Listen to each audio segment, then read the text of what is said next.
Orang yang kesalahannya kecil tidak dapat remisi, Pak.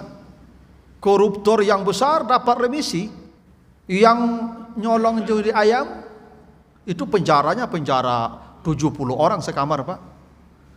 Yang pejabat kesalahannya besar, Pak, merugikan uang negara, menilai uang rakyat, itu dapat penjara khusus pakai AC. Cobalah nanti di akhirat kalau tidak percaya yang begitu itu semua. Makanya Nabi berkata, andai Fatimah mencuri, saya yang akan memotong tangannya, kata Nabi. Bayangkan, Pak, belum tahu salah dia udah ditembak tuduhan teroris. Zalim masa Allah tuh, Pak. Baru dituduh disangka teroris udah ditembak mati. Belum diadili, Pak. Belum ditangkap. Ya seperti kasus yang itulah. Yang 6 orang tuh. Andai mereka melawan aparat kan bisa ditembak, dilumpuhkan. Bawa pengadilan. Kenapa harus ditembak mati, Pak? Bismillahirrahmanirrahim. Hadis Muaz bin Jabal, Bapak ya. Ini ada dalam kitab Tafsir Al-Qurtubi. Kalau Bapak baca Tafsir Al-Qurtubi yang juz terakhirnya, itu ada penjelasan tentang surat An-Naba ayat yang ke-18. Jadi kata Allah, faminhum umyun yataraddadun mayyajuru fil hukmi. Begitu kata Nabi. Sebahagian dari umatku dibangkitkan dalam keadaan buta dan kebingungan. Jadi nanti ada orang di padang mahsyar itu buta matanya dan yataraddadun, bingung. Tidak jelas ini, bingung seperti orang yang apa ya, dalam bahasa kasarnya idiot. Jadi ada orang nanti di akhirat itu idiot, Pak. Ya sudahlah buta, itu dalam keadaan idiot. Dan kita akan berdiri di padang mahsyar itu dalam waktu yang sangat lama tuh, dan buta. Kan bisa dibayangkan penderitanya, Pak, sudahlah panas suasananya, kita tidak melihat lagi.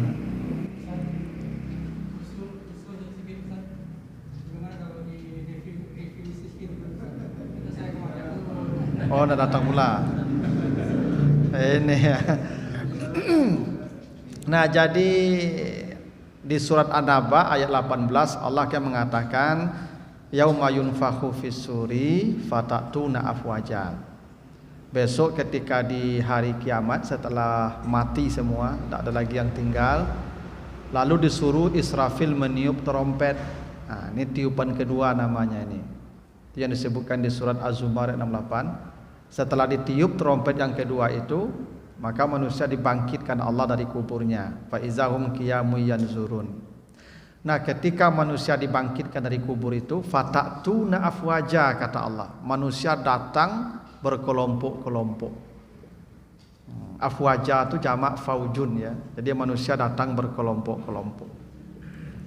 Maka sahabat bertanya, apa maksud afwaja itu?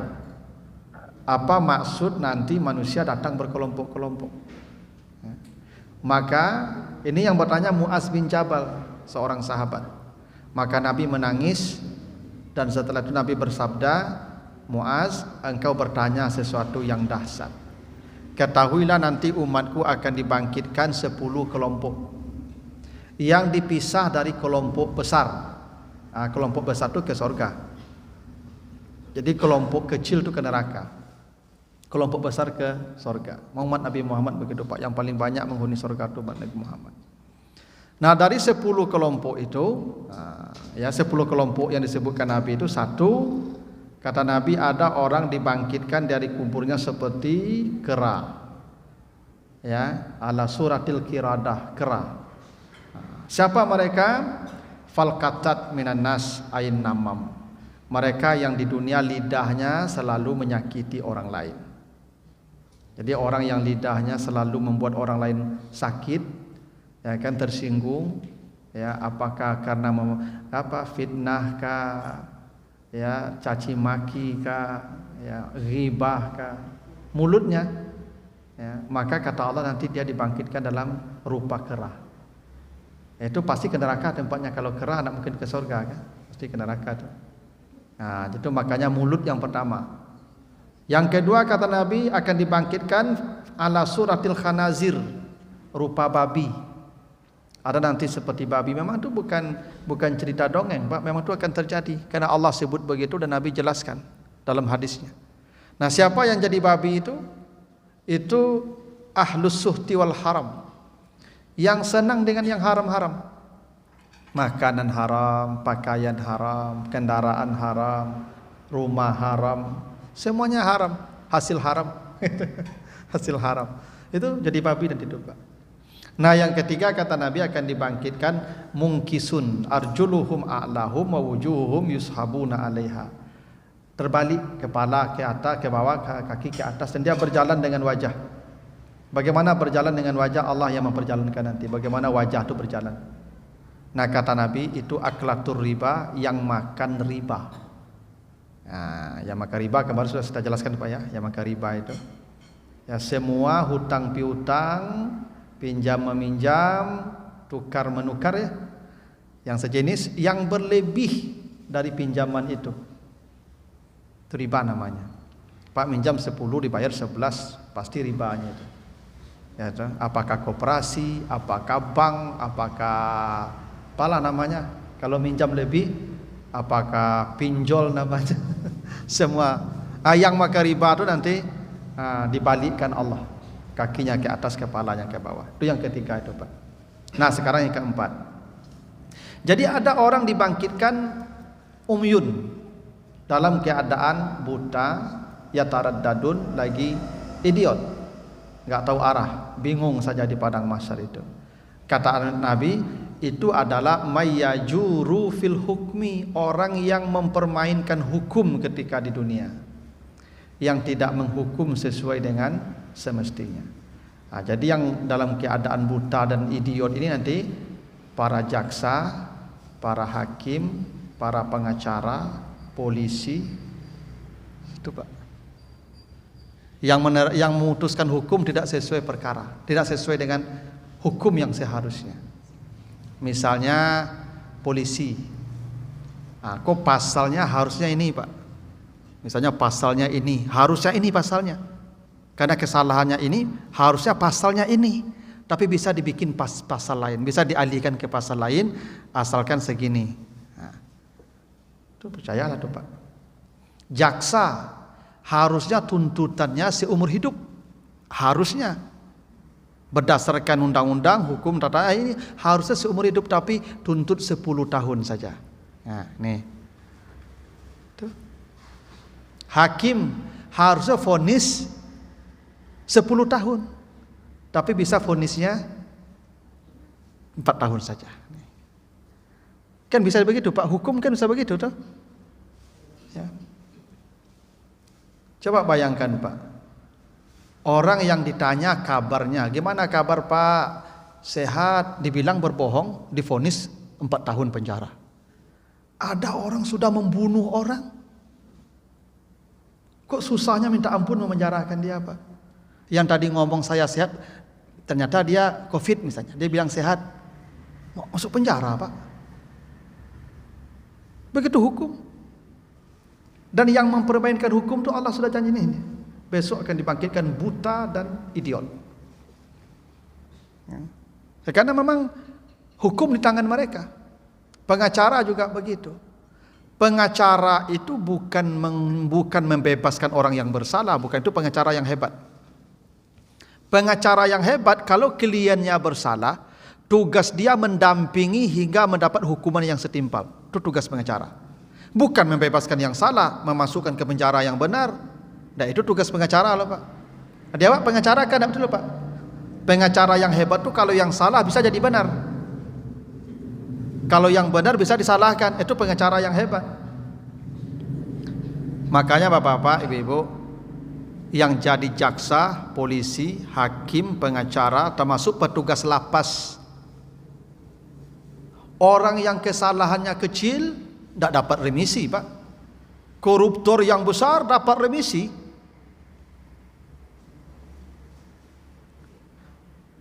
Yang nyolong judi ayam itu penjaranya penjara 70 orang sekamar, Pak. Yang pejabat kesalahannya besar, Pak, merugikan uang negara, menilap uang orang lain, itu dapat penjara khusus pakai AC. Cobalah nanti di akhirat kalau tidak percaya. Yang begitu itu. Semua. Makanya Nabi berkata, andai Fatimah mencuri, saya yang akan memotong tangannya, kata Nabi. Andai Fatimah mencuri anak beliau, saya potong tangannya.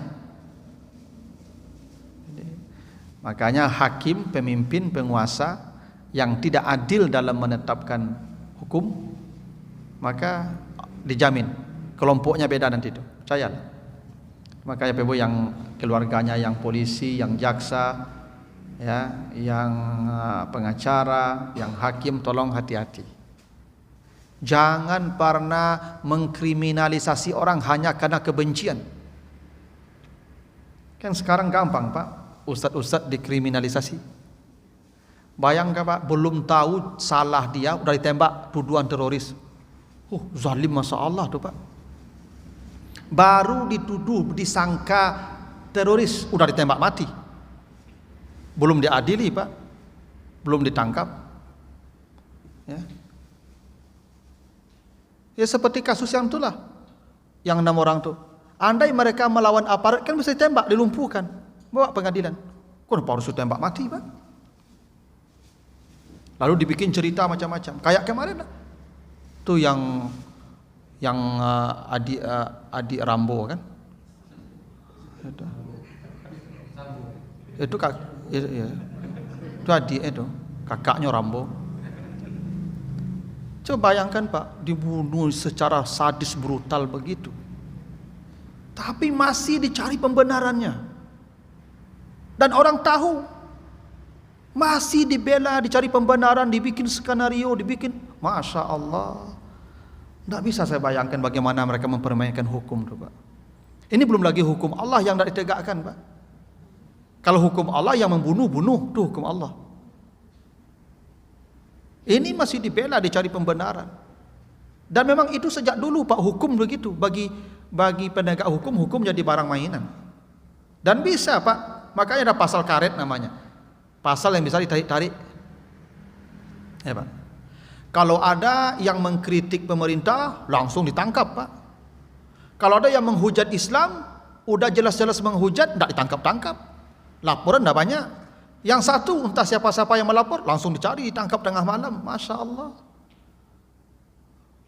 Betapa dahsyatnya tuh Pak nanti penegak hukum ini di akhirat. Jadi para penegak hukum itu Pak, separuh kakinya udah di neraka tuh. Para penegak hukum itu separuh kakinya sudah di neraka. Separuh aja yang selamat tuh Pak. Karena mereka tahu hukum, tapi mereka sengaja mempermainkannya. Cobalah Pak, orang yang mencuri dulu pernah ibu mencuri kakao di penjara. Ini sudah jelas-jelas koruptor Pak, merugikan negara. Sampai sekarang tidak dapat orangnya. Teroris dapat Pak. Ada satu lagi itu, ya, ada itu ya, sampai sekarang nggak ketemu Pak. Padahal dia punya keluarga, dia punya ponsel, dia punya rekening bank, dia punya semua, dia punya administrasi. Kenapa nggak tahu di mana adanya? Hebat sekali itu Pak. Itu ya dahsyat Pak, negara hukum itu Pak. Makanya spesial bagi mereka tuh. Yang mempermainkan hukum, sudahlah kata Allah, terima saja nanti di akhirat.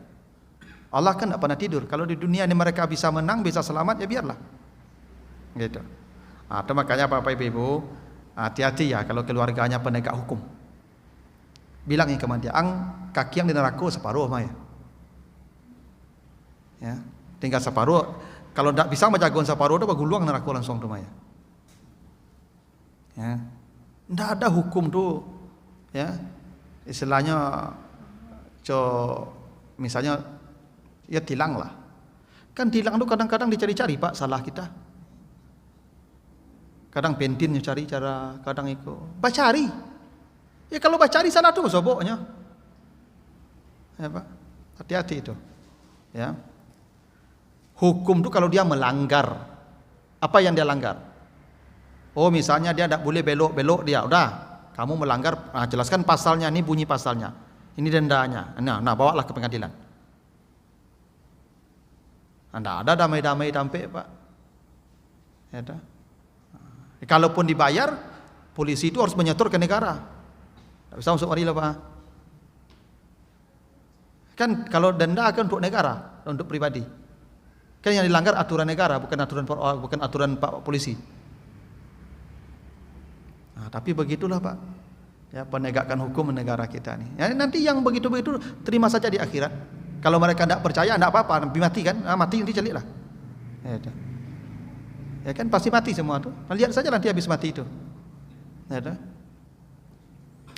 Nah, jadi apalagi sekarang nih Pak, kita memenjarakan orang hanya karena kebencian, bukan karena hukum, tapi karena kebencian. Tapi kalau kita senang dengan dia, walaupun dia bersalah, tetap tidak dihukum, lepas.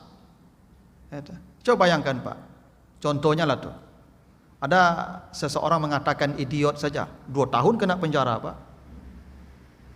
Ada orang yang sudah seenak-enaknya menghina Islam, menghina ustadz, tidak ada Pak di penjara, tidak ada.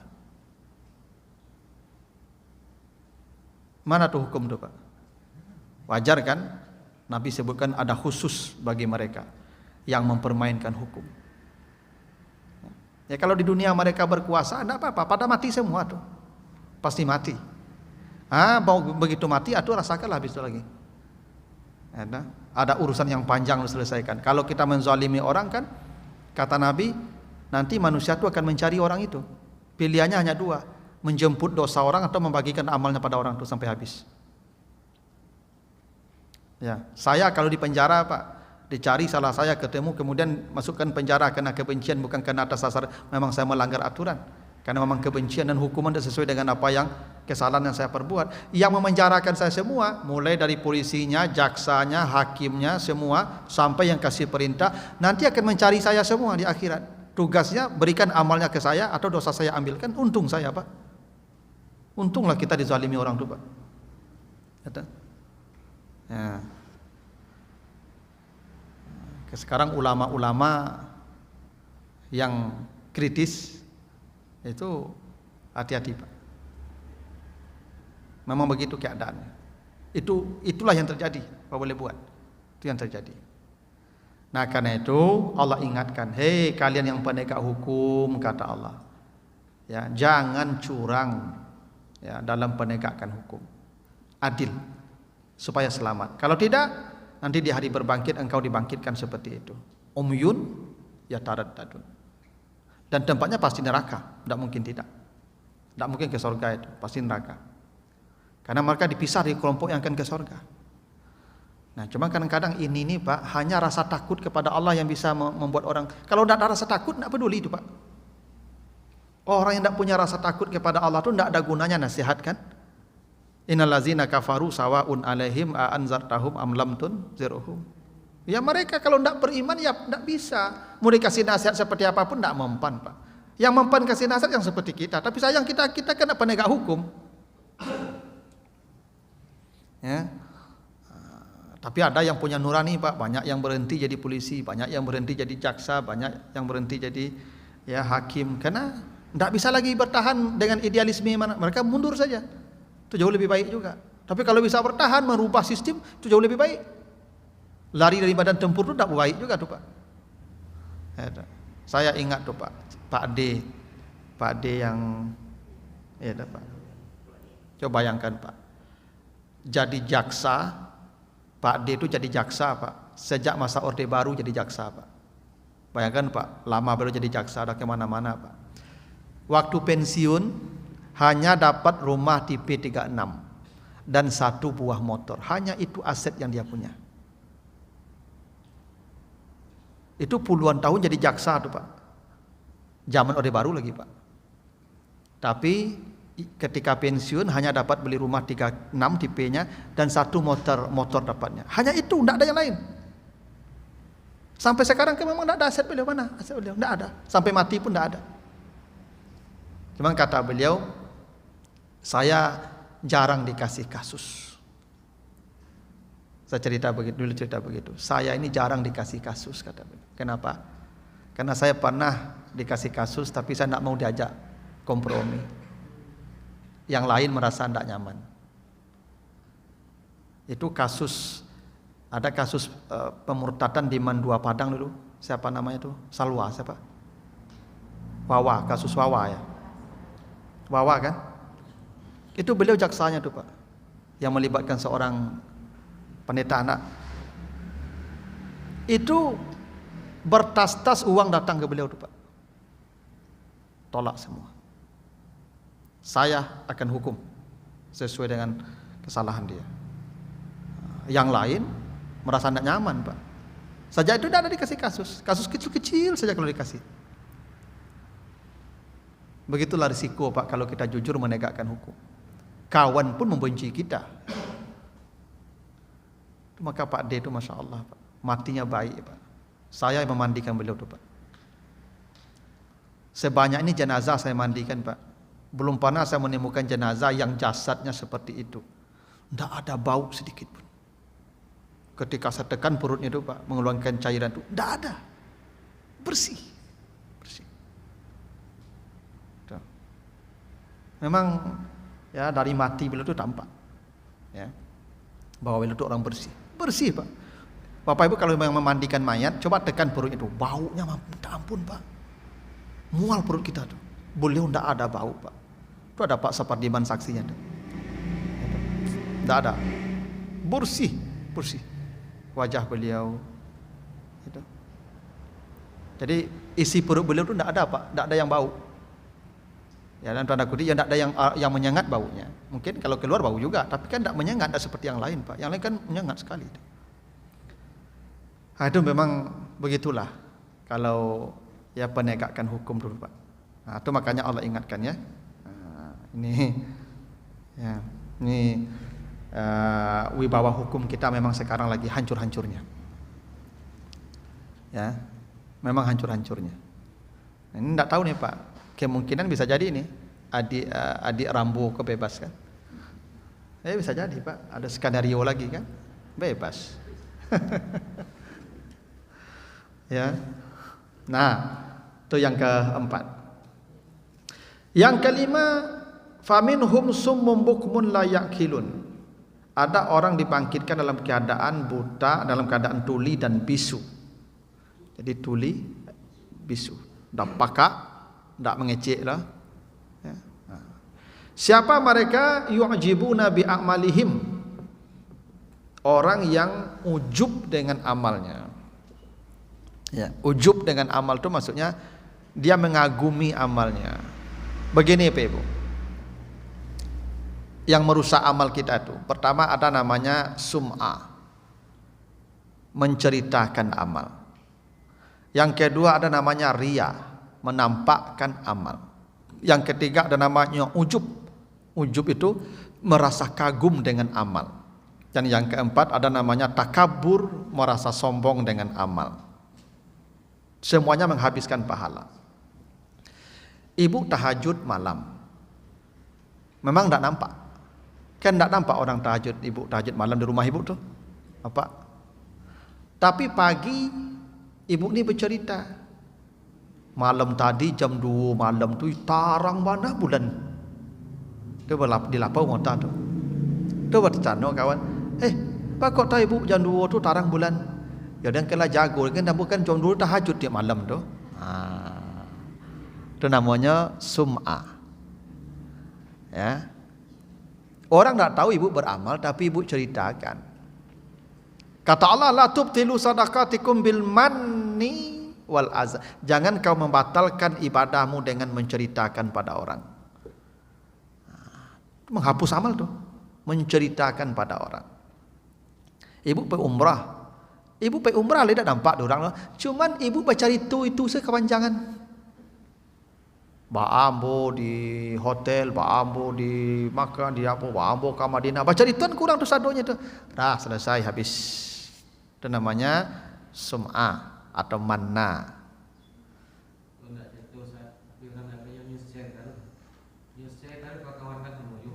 Itu riya.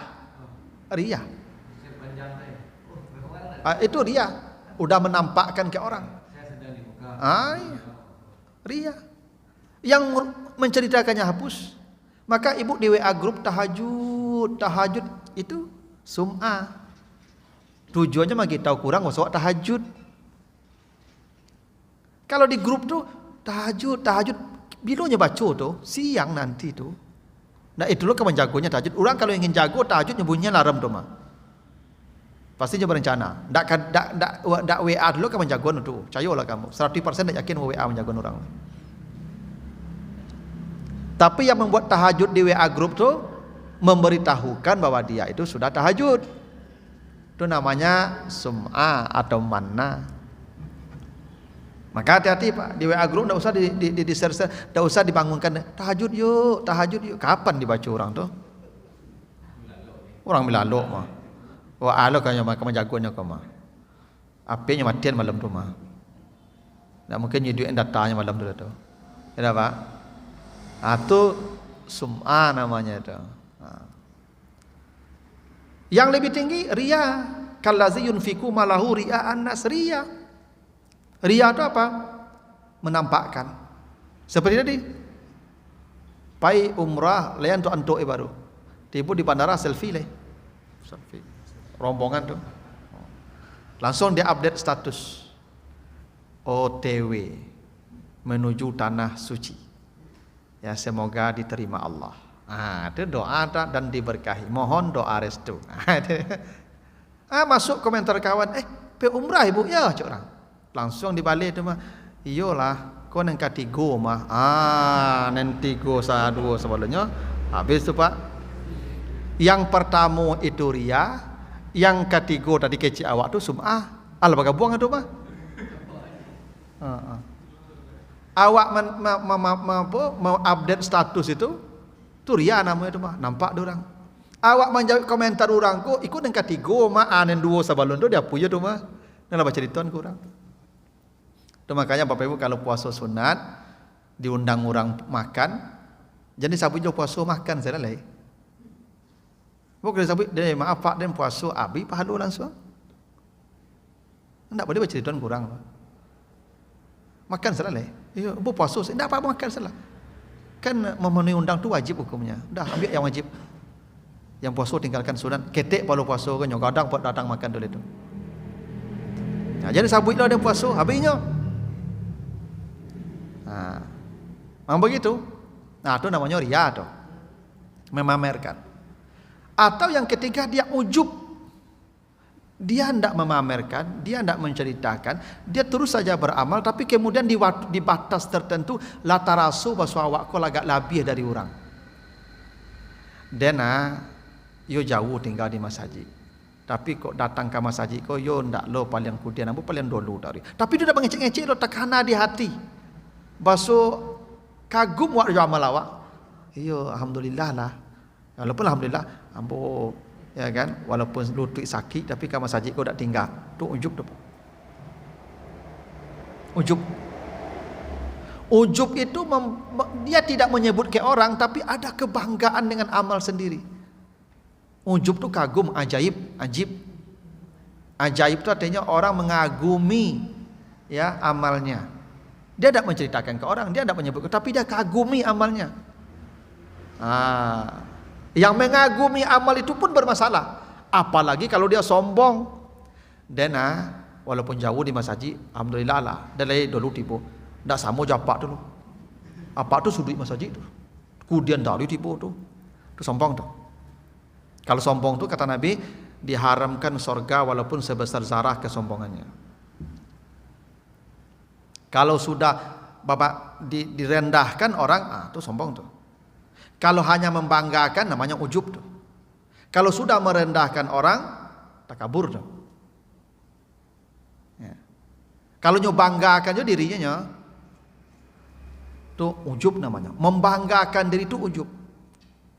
Tapi tidak merendahkan orang, dia tidak merendahkan, tapi membanggakan dirinya saja. Itu ujub. Kalau mota kan yang detong kayunya, anaknya, cucunya, pokoknya bangga. Tapi dia tidak merendahkan orang. Ujub. Apa? Oh iya Pak, yang paling payah tuh ya itulah akhlak tuh. Itu kan akhlak tuh. Membanggakan tuh tidak boleh. Apa mau dibanggakan? Kalau kaya, coba lihat lagi orang di atas kita. Kalau pandai, seberapa ilmu kita punya? Itu. Tapi ada orang tuh Pak, dia mah duduk membanggakan haratu, membanggakan jabatan. Tapi kalau sudah merendahkan orang, takabur, setan itu sifat iblis itu yang sombong. Kalau membanggakan, belum sampai ke level iblis, ataupun malaikat dulu pernah begitu. Ketika Allah hendak menciptakan Adam, apa kata malaikat? Apakah engkau hendak menciptakan orang yang akan bertumpah darah? Kenapa kami yang selalu bertasbih memuji, makanya membanggakan dirinya itu. Itu cikal bakal sombong tuh Pak. Orang kalau sudah membanggakan diri, biasanya jatuh ke sombong setelah itu. Ya. Orang kalau sudah membanggakan dirinya, hanya sombong setelah itu. Dan kesombongan itu nanti ada lagi bagian khusus. Tapi ini ujub namanya. Orang yang membanggakan amalnya, membanggakan apa yang dimilikinya. Oke, itu yang kelima ya. Yu'jibuna bi amalihim, orang yang ujub akan dibangkitkan dalam keadaan summun bukmun la yaqilun. Begitu. 5. Ada pertanyaan dulu Pak Ibu sampai di sini? Ya, ada pertanyaan dulu enggak sampai sini? Enggak. Kalau enggak terlanjut ya. Yang keenam, faminhum yamdughuna alsinatahum fahiya mudlatun ala sudurihim yasilul ki min afwahum lu'aba al ulama wal qassas allazi yukhalifu qaulahum fi anlahum. Wah, ini Masya Allah nih Pak Ibu ya. Yang keenam, ada orang yang dibangkitkan dalam keadaan menggigit lidah mereka. Lidahnya terjulur ke dadanya, dia gigit, bernanah, berdarah, teriak kesakitan, tetap digigit terus. Siapa dia? Mereka para ulama, para pengkhutbah, para ustadz, para da'i, para kiai yang berbeda ucapannya dengan amalnya. Masya Allah Pak. Kok kami kok Pak? Apa enggak? Kami ustadz yang tidak sama ucapannya dengan amalnya. Ya. Lain yang diajarkan, lain yang dia perbuat. Lain yang disampaikan, lain yang dilakukan. Tuh. Jadi jangan Bapak Ibu kira jadi ustadz kalau dulu masuk neraka, masuk surga, enggak. Bisa yang pertama masuk neraka. Enggak mudah tuh Ibu. Kalau kita menyampaikan sesuatu, amalkan dulu. Makanya kata Allah, kabura maqtan indallah an taqulu ma la taf'alun. Amat besar dosanya, kebencian Allah bagi yang mengatakan kebaikan tapi dia tidak melakukannya. Bagi yang melarang kemungkaran tapi dia melakukannya. Kan banyak sekarang namanya ulama su, ya, ulama yang bisa dibeli fatwanya, ulama yang pendapatnya bisa dipesan. Termasuk itu Pak. Ilmunya lain tapi ucapannya lain. Yang dia pelajari lain tapi yang dia fatwakan lain. Karena ada pesanan atau karena tekanan tertentu, dia takut mungkin kehilangan posisi. Itu. Jadi para ulama itu ada kelompok khusus. Mereka akan disuruh menggigit lidahnya sampai berdarah, teriak, gigit terus. Nanti lihat saja lah Bapak Ibu, kalau udah menggigit-gigit lidah besok di padang mahsyar tinyo tuh. Oh, kau yang kecil ustaz lu kok. Itu makanya kata Allah, benci Allah, sangat murka Allah ke yang mengatakan sesuatu tapi dia tidak melakukan apa yang dia katakan. Tidak berat jadi ustaz kau Pak. Berat. Tapi kalau dia mengajarkan, dia amalkan, orang amalkan, dia yang pertama masuk surga. Dia yang pertama diamankan sejak matinya. Namanya man allama ilman. Hebat tuh Pak. Tapi kalau enggak, itu bahaya. Ya. Makanya kadang-kadang kita ini tidak mesti juga jadi ustaz. Bisa jadi apa menyuruh anak kamu saji, hei lazan apa ya kamu saji, lai sembahyang. Piawan apain noh? Anak disuruh ke masjid. Waduh masanya sama itu Pak. Bedanya tu. Apa nyuruh orang elok, piawan elok lah. Orang diajak disuruh ke masjid, kan ada orang kau Pak. Makanya kadang ada kawan ku Pak, itu cuagen, ya Pak. Buki. Orang naik Pak, tinggal di belakang. Ada orang kawan ku majak ke masaji, majak pengajian, tapi jadi dibola. Bagi tahu saya ada pengajiannya Pak. Itu. Jadi kalau diajak orang, dulu bawa ke situ, pailo bawa itu. Itu makanya Nabi Musa minta kawan Nabi Harun kan. Kenapa minta kawan Nabi Harun? Kai nusabbihaka katsiran wa nazkuraka katsiran. Supaya kami bisa sama-sama berzikir. Ya, wasdudhu fi azri ya, wasdudhu bi azri. Ya, dengan Nabi Harun itu ya, dia mengokohkan kebaikan saya. Wa asyrik fi amri. Dia selalu ikut apapun yang saya lakukan. Dia bukan hanya ngajak saya, tapi ikut apa yang saya lakukan. Tapi yang beda ucapannya dengan perbuatannya, maka tempatnya nanti pasti neraka. Jadi menjadi tukang khutbah, menjadi tukang ceramah itu ya tidak mudah Pak. Itu. Makanya kadang-kadang ya Pak, kini kok banyak jamaah yang keceknya dan malah pendengar pengajian betul, dan tidak cocok Ustaz dulu nampak perangai dan ya enggak. Kan gitu. Ya, sebab begini juga Bapak Ibu, tugas Bapak Ibu mendengar, tugas Bapak Ibu cari pahala. Ada ustadznya yang tidak sama perangainya dengan ilmunya, itu soal dia. Ya, tidak jadi alasan pula malah dengan ceramah itu. Ada ibu-ibu apa-apa sebagian, ku ustadz kok dengan ceramahnya pulang seleh. Pak pulang Pak, tak cocok. Dan cari perangainya tidak bisa contoh. Ya itu urusan dia lah. Dia bermasalah di akhirat nanti. Ya, kecuali jadi imam Pak. Kalau jadi imam memang ada ketentuan khusus. Ya, kata Nabi, di antara manusia yang mendapat azab yang pedih nanti di akhirat itu orang yang jadi imam, allazi yaumun nas wa unasun ya wa hum yakrahunahu. Ya, orang yang mengimami manusia tapi manusia itu benci padanya Pak. Yang mengimami, yang jadi imam tapi jamaahnya benci. Nah, memang begitu Pak, tidak boleh kita jadi imam di jamaah yang tidak suka dengan kita lagi. Ya, kalau jamaah membenci kita semua, maka jangan jadi imam. Nah, yang ada Pak, aduh apa-apa. Si Anu jadi imamnya pulang saja Pak. Itu. Makanya apa-apa kok jadi imam tuh tanyalah ke jamaah dulu. Dan kau jadi imam ya, balik ke tujuh. Ndak, turun lah. Jangan pasonya Pak, kau ndak orang tu turun lah. Jangan karya nak jadi imam Pak. Itu murka Tuhan ke orang yang jadi imam tapi dibenci oleh jamaah. Nah, kalau ustaz kan ndak. Kalau ustaz dia menyampaikan kebaikan, ndak dia amalkan urusan dia. Ya, urusan dia. Jangan dibenci pula, jangan ditinggalkan pula. Ambil saya yang elok-elok. Gitu. Nah, jadi menjadi pengkhutbah dan tukang ceramah tu Pak.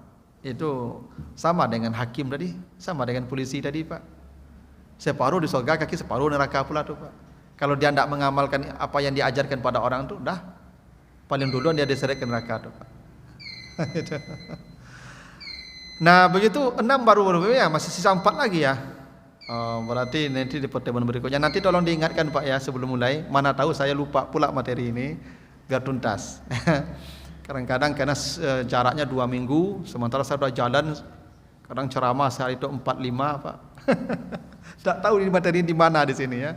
Nanti diingatkan lagi, mudah-mudahan saya tidak lupa lagi ya materinya. Baiklah, begitu dulu, mudah-mudahan ada manfaatnya. Kita tutup dengan doa kafarat. Subhanakallahumma wa bihamdika, asyhadu an la ilaha illa anta, astaghfiruka wa atubu ilaika. Wassalamualaikum warahmatullahi wabarakatuh.